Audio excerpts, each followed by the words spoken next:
Commissioner, at the outset, I want to say that it is in all of our interest that you succeed and the force succeed and the men and women that serve under you succeed in restoring law and order and justice and normality and stability to the streets of Dublin and indeed around the country.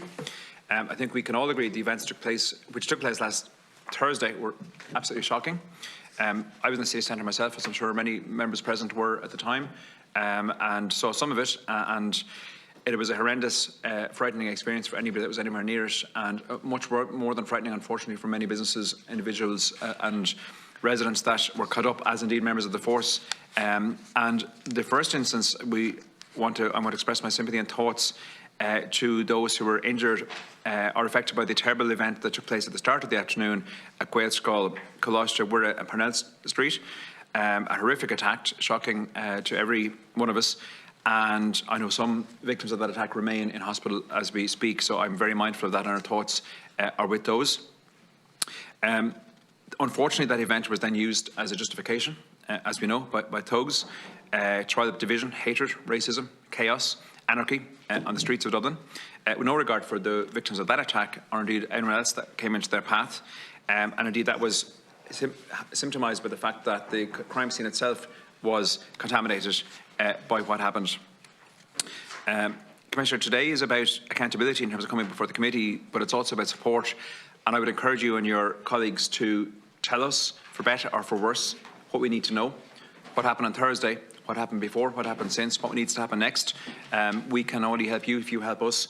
So that engagement, I suppose, and frankness is really important to the committee.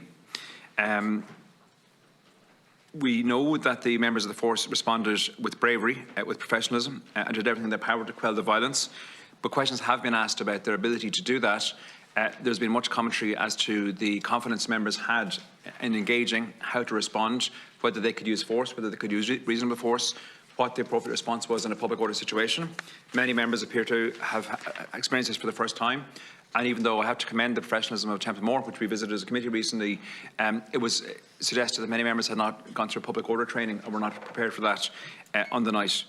Another concern that occurs to me, and I think many members of the committee, is the apparent nature of this being an unexpected surprise attack. And by my own very loose count, this is the fourth similar incident in the Dublin city centre in the last 18 months. During the pandemic, we had South William Street, albeit it was antisocial behaviour and hooligans in a mob who were drinking on the streets and led on to a form of mini riot. We also had Sandwood Street off Pearse Street, where tents were burned during the summer and factions engaged, and another mini riot, if not a full riot. And then, of course, we had protests outside the Dáil. So, to my reckoning, it's actually the fourth such incident, and that does concern me greatly. And I'm very curious to understand to what extent this could or should have been anticipated, and what counterintelligence was being deployed ahead of this, because trends were apparent on social media, I think, far ahead of the night's events breaking out. So that's something I'm sure the committee will engage on with you in some detail. There are many questions that will arise, and members will get into those, not least also the coordination between emergency services in the night, between your own force, between members of the force. There's been suggestion that members were volunteering by WhatsApp message to each other and presenting themselves at stations and coming into town. What degree of command and control was in place centrally, and then what degree of control was in place with other agencies, because, for example, there were young people at a concert in the Point Depot. There's no way getting home, no Lewis, no bus, no services running in and out of town. I'm told it was like 9/11 on the streets, with people walking out, hundreds and thousands of hordes of people walking out of the city centre, trying to avoid the riots along the way. Members of my own family were amongst them, and that is a truly horrific situation that never want to happen again. Commissioner, that just sets context, I hope, for the engagement today. Members will have many questions for you as we proceed, but I think it's really important for all of us, and I'm sure you entirely agree, that we get this right, that we prevent this happening in the future.